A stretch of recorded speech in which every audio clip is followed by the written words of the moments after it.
አመሰግናለሁ አሰልጣኝ ትውልድ ደስታ። እንግዲህ የዛሬውን ጨዋታ ያለ ጎል ተጠናቋል።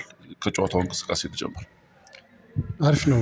ምናልባት ብዙ ጉዳት ገጠመን የመጨረሻ ደግሞ ተዘጋጅተንበት የሚመጣ እና ለኝታ ምናምን ባለቀ ሰዓት ማታ በህመም ምክንያት ወጡ። ስለዚህ አዲስ ፕላን እነሱ የሚጫወቱትን መንገድ እናውቅ ነበር። በዛ መንገድ ተዘጋጅተን ነበር። ግን የመጨረሻ ላይ በሁለት ሰው ምክንያት ፕላናችን ፈርሷል። ብዙ ጉዳት አለ። እነ ከቤም ያው በፔን ምክንያት ያንን ችለው ለመጫወት ነው የሞከሩት። ምንችለውን ነገር አድርገናል። እግዚአብሔር ይመስገን። እንግዲህ አዎ ጉዳት በቡድንህ አጠቃላይ እንቅስቃሴ ላይ ለውጥ እንዳመጣ የዛሬውን ጨዋታ ይታያል። ጉዳቱ እንዳለ ሆኖ ከምንም በላይ ደግሞ የዳዊት ተፈራ ኦዚል ጉዳት በቡድንህ እንቅስቃሴ ላይ ተጽዕኖ አድርጓል ማለት ይቻላል። በቃ ኦዚል ነው ሁልጊዜ እኔ ዳዊት ተፈራ በቃ የተለየ ነው። እሱን ለመተካት ጊዜ ይፈልጋል። ከዛ ውጪ በቃ የእሱ እንቅስቃሴ የተለየ ነው። እሱ ቢኖር ኖርማል ቲሞችም እሱ ላይ ትኩረት ስለሚያደርጉ ከእሱ የሚወጡት ኳሶች አደገኛ ስለሆኑ ያንን ነገር መጠቀም እንችላለን። ዘሩባቤልን በዛ ቦታ ላይ ለማምጣት እየሞከርን ነው። ጥሩ ነው። ዘሩባቤል ግን ጊዜ ይፈልጋል።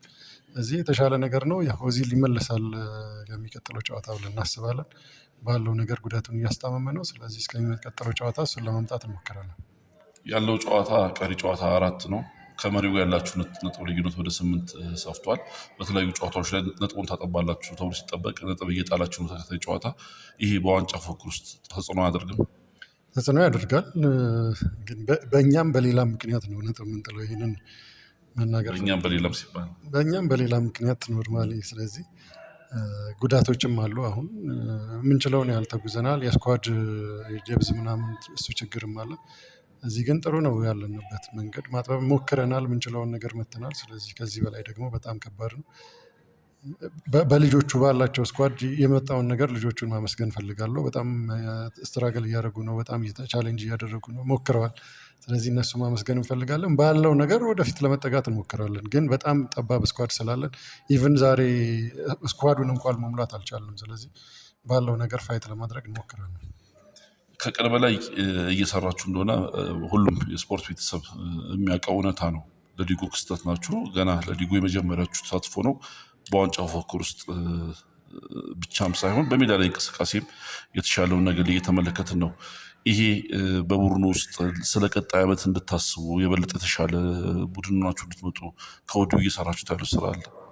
መጀመሪያ ኖርማል ሰው ያስባል፣ እግዚአብሔር ይፈጽማል ነው። ለሁሉም ነገር እግዚአብሔር ይመስገን። ግን አንዳንዴ ከእቅድ በላይ ነው የሚባለው ነገር ልጆቹን የሚያዘናጋቸው ይመስለኛል። ማለት እኛ ከዚህ በላይ እንደማይገባን ከዚህ በላይ እንደማንሄድ ማለት ጥሩ ነው። በእግር ኳስ የመጣንበት ደረጃን እግዚአብሔር ይመስገን። ግን መሄድ እየቻልን ብዙ ነገሮች ከሜዳ ውጭም ያሉ ነገሮች ሳይኮሎጂ ያልኩት ቅድም ያንንም የተመለከተ ነው እና እነዚህ ነገሮች ትንሽ ያነቁን ይመስለናል። መሄድ እንችላለን። ምናልባት ሊጉን ደግሞ ልጆቹ እየለመዱት ዛሬ አሁን ብዙ ያልተጫወቱ ልጆች ገብተዋል። ሊጉን ደግሞ ለሚቀጥለው ዓመት እየለመዱት ሲመጡ የተሻለ ነገር ማድረግ ይችላሉ። አዎ ጥያቄ ለመጠየቅ ያሰብኩት ብዙ ጊዜ ከታችኛው ሊግ ወደ ላይኛው ሊግ የሚያድጉ ቡድኖች ላለመውረድ ነው። ብዙ ጊዜ ወይ ወገብ ላይ ሆነው መጨረስ ነው እቅዳቸው። እናንተ ግን ከዛ በላይ ስላለፋችሁ ከሚል አንጻር ነው። ገብቶኛል። እሱ ግን ያ ነገር የተገደበ አይደለም እኮ የመጽሐፍ ቅዱስ ቃል አይደለም። ስለዚህ ያንን ካለፍን ከዛ ከታች የመጣ ቲም ዋንጫ መብላትም ይችላል እኮ የበሉም ቲሞች አሉ። ስለዚህ ያንን ነገር ማሰብ ነበረብን። ግን ያው ብዙዎቹ ልጆች ከታችም ስለመጡ ያንን ነገር በማሰብ ብዙ ሰው ሲያገኛቸው እናንተ ከእቅድ በላይ መታችኋል ምናምን ያው እንደ ጥሩ ነገር ነው የሚነግሯቸው። ግን ያ ነገር በኔጌቲቭ ሳይኮሎጂ ኢምፓክት ያመጣ ይመስለኛል ልጆቹ ላይ እና ስለ ሁሉም ነገር ግን እግዚአብሔር ይመስገን ጥሩ መተናል። አሁን ባሉት ቀሪ 4 ጨዋታዎች ውስጥ ለዋንጫው እንፋለማለን ትላላችሁ? ምንችለውን ነገር እናደርጋለን። ከተገኙ እድሎች የተገኙትን እድሎች ለመጠቀም እንሞክራለን። ግን አሁን በእኛ ላይ ሳይሆን በእነሱ ላይ የተመረከዘ እድል ነው ያለን። ስለዚህ ምንችለውን ነገር እናደርጋለን፣ እንታገላለን። እንግዲህ እግዚአብሔር የፈቀደውን እንቀበላለን። አመሰግናለሁ። አመሰግናለሁ።